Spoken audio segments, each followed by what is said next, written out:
Assalamualaikum warahmatullahi wabarakatuh. Bertemu lagi dengan saya Zepo Zielhak dari kelas Biologi D semester 4 dengan NIM 19081061147, yaitu pada acara praktikum yang ke-8 pada mata kuliah ekologi umum, yaitu mengenai suksesi.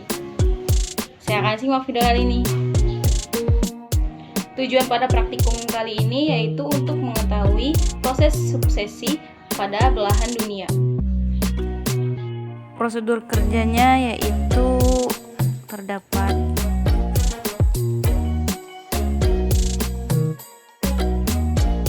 suksesi adalah suatu proses perubahan berlangsung satu arah secara teratur yang terjadi pada suatu komunitas dalam jangka waktu tertentu hingga terbentuk komunitas baru yang berbeda dengan komunitas semula.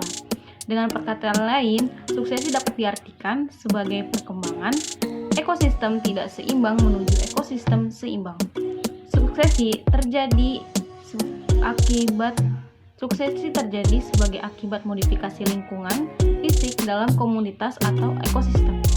Akhir proses suksesi komunitas yaitu terbentuknya suatu bentuk komunitas klimaks.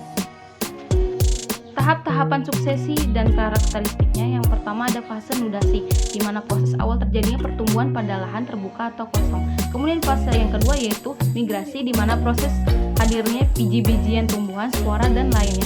Yang ketiga yaitu proses egesis, di mana proses pemantapan pertumbuhan biji-biji tersebut. Kemudian yang keempat yaitu fase reaksi, di mana proses persaingan atau kompetisi antara lain tumbuhan yang telah ada atau hidup dan pengaruhnya terhadap habitat setempat. Kemudian yang kelima yaitu stabilisasi, di mana proses manakala populasi jenis tumbuhan mencapai titik akhir kondisi yang seimbang atau equilibrium di dalam keseimbangan dengan kondisi habitat lokal maupun regional. Contoh klasik untuk menggambarkan peristiwa suksesi adalah kejadian di Gunung Krakatau, Banten pada tahun 1883, di mana Gunung Krakatau meletus, semua kehidupan di gunung tersebut musnah. 100 tahun kemudian, ternyata di Gunung Krakatau tersebut sudah terbentuk hutan kembali. Dan bagaimana proses pembentukan kembali komunitas di Gunung Krakatau tersebut, yang dimana mula-mula yang berkoloni adalah jenis spesies lumut kerak yaitu lichen dan beberapa jenis lumut tertentu. Asam-asam yang diekskresi oleh lichen itu menghancurkan substrat bantuan dan menyediakan sedikit tanah. Partikel tanah tambahan terbentuk karena penghancuran oleh iklim dan terbawa angin. Penghancuran dan pembusukan terhadap lichen dapat menambahkan sedikit humus sehingga lumut lain menetap. Setiap musim terdapat pertumbuhan baru yang lama membusuk menjadikan humus. Tidak lama kemudian tersedia cukup tanah untuk paku-pakuan dan kemudian tumbuhan perumputan, kemudian semak atau perdu. Keadaan ini menyediakan kondisi pertumbuhan yang amat baik untuk biji-biji pertumbuhan tinggi tumbuhan pohon atau yang disebut dengan pohon. Faktor-faktor terjadinya suksesi yaitu yang pertama terdapat iklim, di mana tumbuhan tidak akan dapat tumbuh teratur dengan adanya variasi yang lebar dalam waktu yang lama.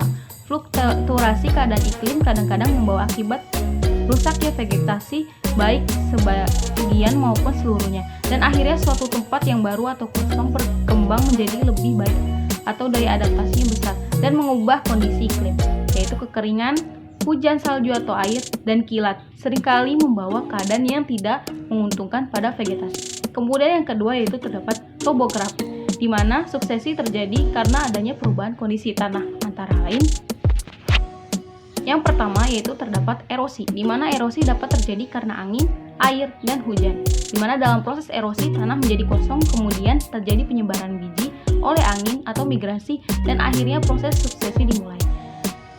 Di dalam erosi ini terdapat 3 faktor. Yang pertama pengendapan yaitu denudasi, di mana erosi yang melurutkan lapisan tanah di suatu tempat tanah diendapkan sehingga menutupi vegetasi yang ada dan merusaknya. Kerusakan vegetasi menyebabkan suksesi berulang kembali di tempat tersebut. Kemudian yang kedua yaitu terdapat biotik, di mana pemakan tumbuhan seperti serangga yang merupakan pengganggu di lahan pertanian. Demikian pula penyakit menyebabkan kerusakan vegetasi. Di padang pengembalaan, hutan yang ditebang, panen menyebabkan tumbuhan tumbuh kembali dari awal, dan bila rusak berat berganti vegetasi. Yang pertama, luasnya habitat asal yang mengalami kerusakan. Yang kedua, jenis tumbuhan di sekitar ekosistem yang terganggu. Kemudian yang ketiga, kecepatan pemancaran biji atau benih dalam ekosistem tersebut. Kemudian yang keempat, iklim terutama arah dan kecepatan angin yang membawa biji, spora, dan benih lain, serta curah hujan yang sangat berpengaruh dalam proses perkembangan. Kemudian yang terakhir yaitu jenis substrat baru yang terbentuk. Mungkin itu saja yang bisa saya sampaikan mengenai praktikum ke-8. Kurang dan lebihnya mohon maaf. Wabillahi taufiq wal hidayah. Wassalamualaikum warahmatullahi wabarakatuh. Thanks for waiting.